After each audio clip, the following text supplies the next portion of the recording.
Hey guys, before I begin, I want to give a quick shout out to Ripken and Size Cards. Definitely check out their channel. They do a bunch of cool videos. They usually do a lot of baseball card stuff, so if you love baseball and baseball cards, definitely go check them out. You will not be disappointed. I'll include a link to their channel in the description below. You can also click on the button on screen to go give them a sub that way. Now on to the Royal Rumble. The 2016 Royal Rumble was a overall fun show to watch. The matches, for the most part, delivered, and the Royal Rumble was just as shocking and surprising as ever, for the most part. And before I dive into that, I'll give you a quick rundown of all the matches and how I think it'll play out as WrestleMania season unfolds.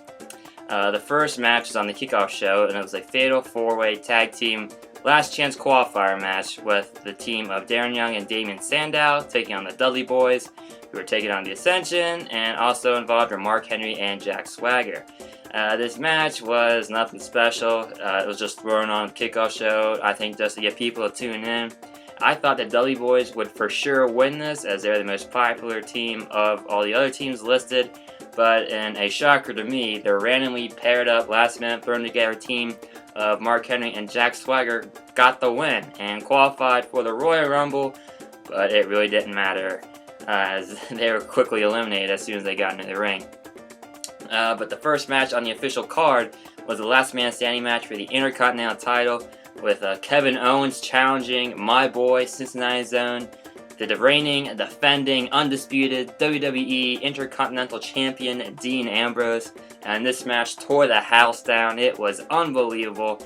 Best match of the card, match of the night in my opinion.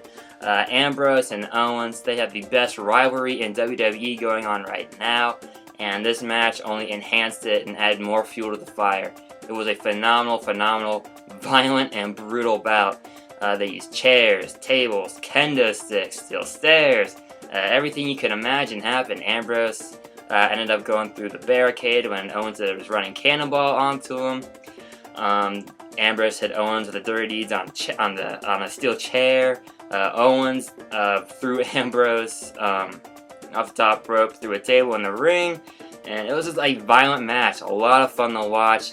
And I love these two. They play their characters so well, and they really mesh well in the ring together. And in the end, Ambrose was successful in his title defense. Owens set Ambrose up on these chairs and was going for a moonsault. But as soon as he climbed up on the top rope, Ambrose popped up off the chairs, shoved Owens off the turnbuckle, and Owens crashed through two tables that were stacked onto each other. He could not get up by the count of 10, and the match was over. Ambrose is still your Intercontinental Champion, and I hope this feud continues. I do think that Ambrose and Jericho are going to meet at WrestleMania, but I would be sad to see if this rivalry ended, because I love it. I hope they really continue it. The next match was the tag team title match between the New Day and the Usos. This was okay. We've seen New Day and Usos match up a lot. The New Day has a new trombone, it seems. And overall, the match was just okay, in my opinion. The New Day ended up picking up the win over the Usos. And you can really tell that the WWE Tag Team division is kind of wearing thin. We've seen the Usos and New Day a lot. I mean, it was fresh when the Lucha Dragons were thrown into the mix. I thought maybe that all three of these teams would tangle in a TLC match at WrestleMania, but with Sin Cara being hurt and Kalisto being pushed as a single star, it looks like that may not happen. And New Day retaining the belts. I think they'll keep the belts up until WrestleMania, where I think they'll drop them. I don't know to who. I mean, it might be the Usos if WWE wants to continue with that. You could always throw the Dudley Boys back in, but really the tag team division is kind of thin. They need a lot of stars to get healthy again, like Tyson Kidd and Cesaro. I mean, if they could get healthy in time for WrestleMania, I would love to see them take the belts off the New Day. But until then, New Day still your tag team champions. The following match was the U.S. title match between Alberto Del Rio and Kalisto. This was a pretty solid match, I thought. Kalisto is being groomed to be the next Rey Mysterio for WWE, and he and Del Rio worked pretty well together. It was a solid match overall, and Kalisto takes back the title that he only held for, a week? He beat Del Rio on Raw, Del Rio took it back on SmackDown. A week passes, and now Kalisto takes the title back from Del Rio. So, Kalisto, your new United States Champion. I think they're going to continue this rivalry.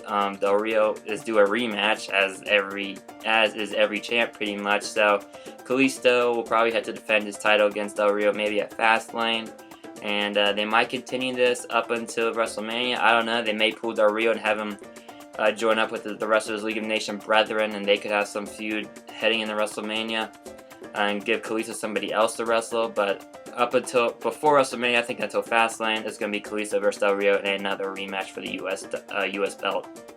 The Women's Championship match between Charlotte and Becky Lynch was next, and this match was pretty good. Becky, you could tell Becky has really connected well with the fans over the past few weeks. The fans were going crazy for her, and I would like to see her win, but that was not the case. Ric Flair got involved, and in the end, Charlotte came away with a victory. But after the match, this is where things get interesting.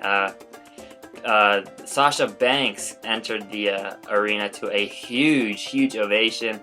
The crowd still loves Sasha Banks. She kicks Becky Lynch out of the ring. It looks like her and Charlotte are buddies, but as Charlotte goes to leave the ring, Sasha hits the bank statement on Charlotte, and this could be a very interesting feud to watch, as the women's division has suddenly gotten interesting again after the failed revolution that WWE tried to do a few months ago. These three women came up from NXT together, and it looks like WWE is planting the seeds for perhaps a triple threat for this title at WrestleMania.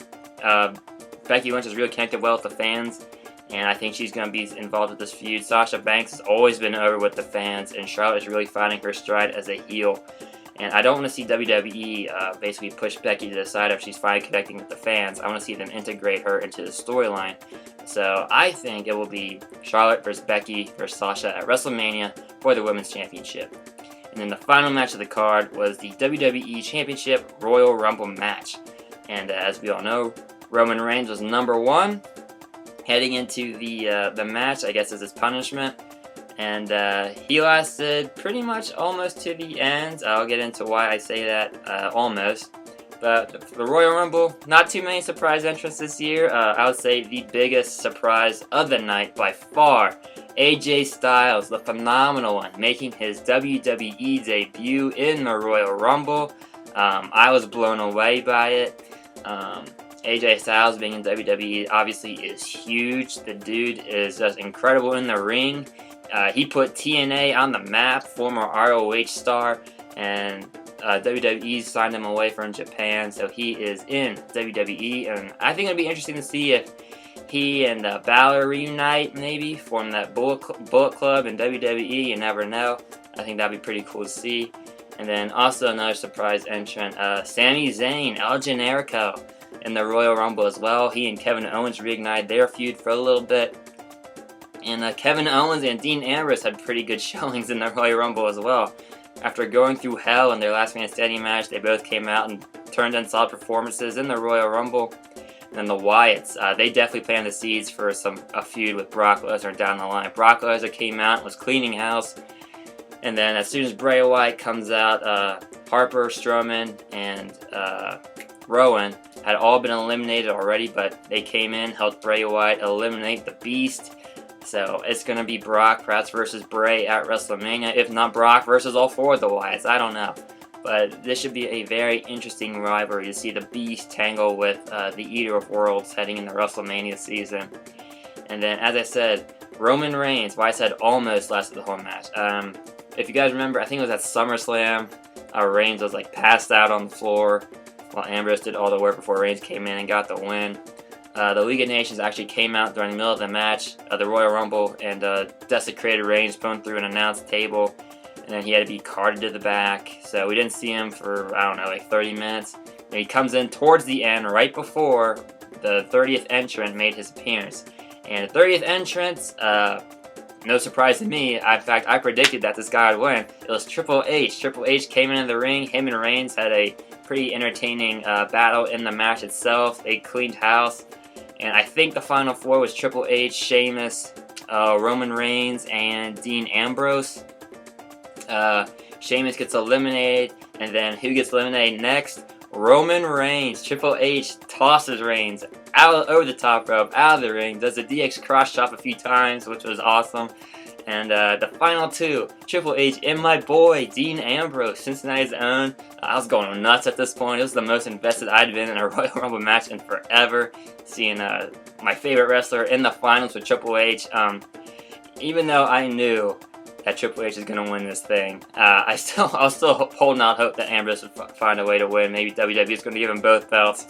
But Ambrose had a solid performance, but Triple H ended up eliminating him last to win the WWE Championship and win the Royal Rumble, I think, for the second time in his career. I think the first time in 14 years since 2002.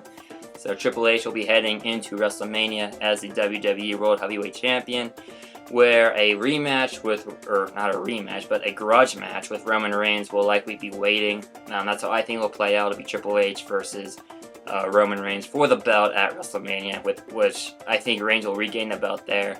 And then also another feud that was the seeds had planted for it a little bit. Ambrose eliminated Chris Jericho, and if you remember, it might have been at Night of Champions.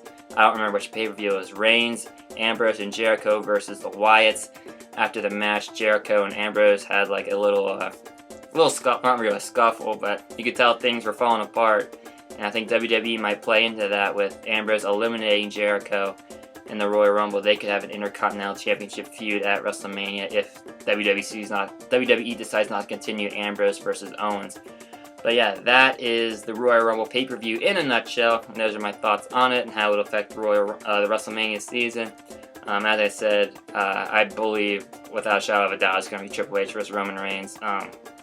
As soon as Roman Reigns won the title, and they announced that the belt would be on the line at the Royal Rumble. I mean, Triple H is the most obvious choice to win this based on what Roman Reigns did to him at TLC.